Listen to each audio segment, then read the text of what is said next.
Je reprends l'enregistrement. Il y a 12 cases sur 36 où l'on gagne. Donc, P de gagner, c'est égal à 12 sur 36, soit un tiers. Et la probabilité de perdre, c'est l'événement contraire. Donc, c'est 2 tiers. Voilà pour la première question. La probabilité, on dit la probabilité que ce joueur gagne la partie. Bon, c'est la même question en fait. Moi, j'avais déjà commencé par gagne la partie. Donc ça, c'est quand il fait plus de 3 et évidemment, quand il perd, c'est 2 tiers. Déterminer la plus grande valeur de n afin que ce jeu reste avantageux pour le casino. Bien, alors là, c'est un petit peu plus compliqué. Qu'est-ce que ça veut dire que le jeu reste avantageux pour le casino? Eh bien, ça veut dire qu'en moyenne, quand on regarde le gain du client, eh bien ce gain doit rester négatif si on veut que le casino, que ça reste avantageux pour le casino. Donc ce qu'on va faire, on va regarder le gain du client et on va regarder un client peut espérer gagner combien en moyenne par partie. Et ce qu'il faudra, c'est que cette moyenne soit négative pour que le casino, pour que ça reste avantageux pour lui. Alors, soit X, on va appeler X le gain d'un client, soit X la variable aléatoire correspondant au gain. Alors on dit le gain algébrique, ça veut dire qu'il peut être positif ou négatif d'un client. Alors X prend quelle valeur? Alors si on relit l'énoncé, il mise 5 euros, donc s'il perd, il va perdre 5 euros, ça fera moins 5. Et s'il gagne, il gagne n euros. Alors n, c'est une inconnue pour l'instant, donc on va laisser n. Et donc, s'il gagne n euros, il faudra quand même compter qu'il a perdu sa mise. Donc, ça sera n-5.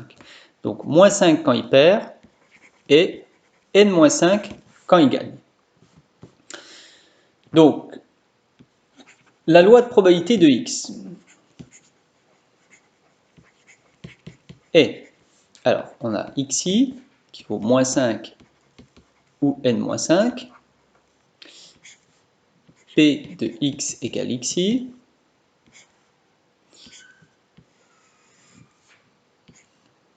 Alors, il perd dans 2 tiers des cas et il gagne dans 1 tiers des cas. Donc, si j'ai obtenu ici la loi de probabilité, je peux calculer l'espérance de gain. Et on avait dit que l'espérance de gain devait être négative pour que ça reste avantageux pour le casino. Donc, calculons l'espérance de gain. Donc, je le fais ici. Alors, l'espérance de gain est, alors, E de x, donc on a dit 2 tiers multiplié par moins 5, plus 1 tiers multiplié par n-5.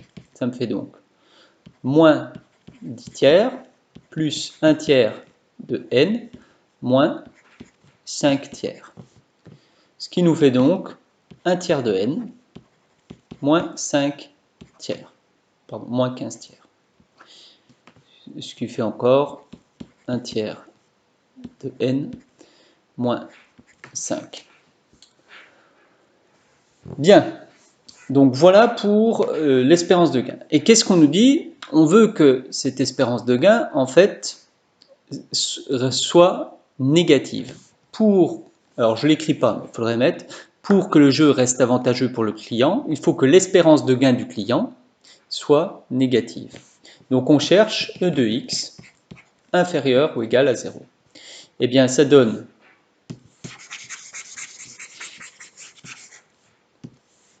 un tiers de n moins 5 inférieur ou égal à 0. Ça me fait 1 tiers de n inférieur ou égal à 5.